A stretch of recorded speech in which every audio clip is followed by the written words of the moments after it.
Nouveau projet, de conception, de création de leurre. On est sur un jerkbait pardon, de 9 cm. 9 cm, tout simple, hein, on est sur des formes classiques d'un jerk, avec une petite touche d'originalité sur la mâchoire. Voilà, j'ai choisi la simplicité, j'ai pas voulu, comme sur le précédent, m'emmerder à faire des angles.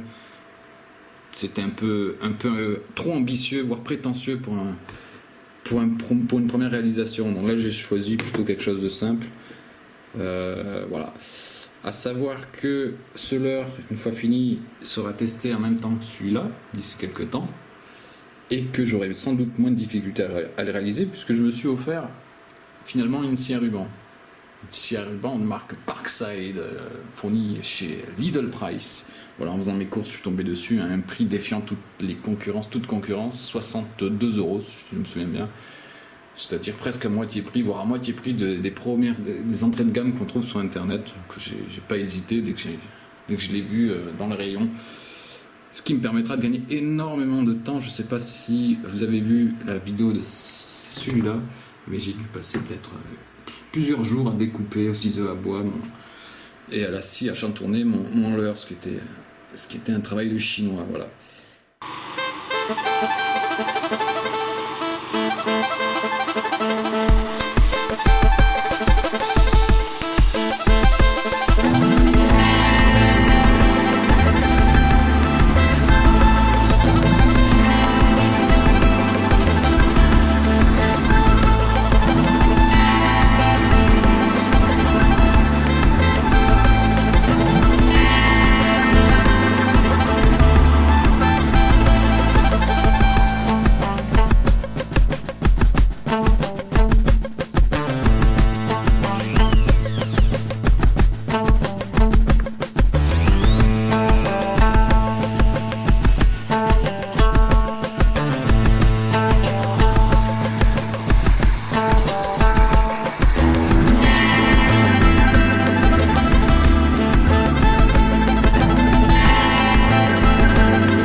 Voilà à quoi ça ressemble de l'intérieur. Bon, j'ai toujours pas fait le choix de mettre des petites vis, des anneaux vissés que l'on vient positionner à ces 3 points, ce qui est plus rapide et plus simple, parce que j'en ai pas. Et ça me semble plus solide comme ça. Je sais pas. Avec le plomb qui se mettra là, ça me semble plus solide. Je suis un peu... Alors, je sais que ça se fait. Je suis un peu perplexe à l'idée d'avoir juste une vis qui tienne dans le bois, même si on peut y mettre de la colle en plus. Je sais pas. S'il y a un gros poisson, je me dis, bon, peut-être que je psychote pour rien. Voilà, bon. Pour le moment, je fais comme ça. C'est un peu long. C'est pas trop long non plus. Je commence à voir la technique. Hop, je fais mon petit coffrage. Normalement, tout rentre bien. On est là. Après, je viendrai arrondir les angles un peu plus. Donc là, je vais mettre de la colle pour fixer. Une fois que j'aurai de la colle, je vais venir poncer les excédents de colle, coller avec de la colle à bois les 2 parties du leurre, attendre bien 24 heures, reponcer pour affiner la silhouette de mon leurre, peinture, époxy, merci de rien, au revoir monsieur, dame.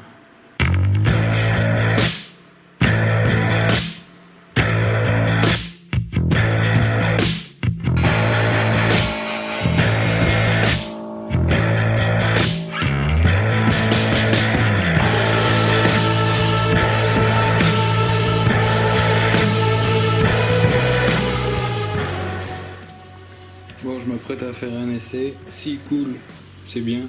S'il flotte, c'est moins bien, mais c'est pas grave. Je pense qu'il va flotter. J'espère qu'il ne flotte pas. Je vais me dépêcher parce que le bois est brut là. J'ai de la pâte à bois aussi, bon, qui est censée être sèche. C'est cool ça, c'est cool.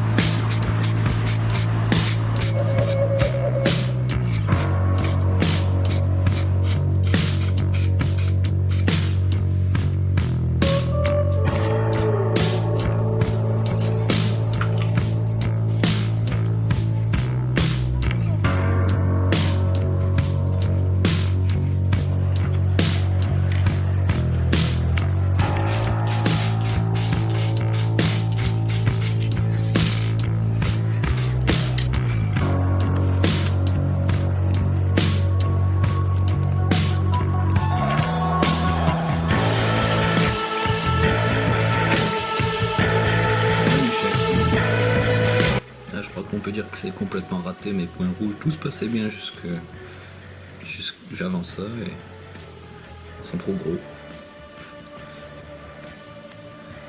Fail.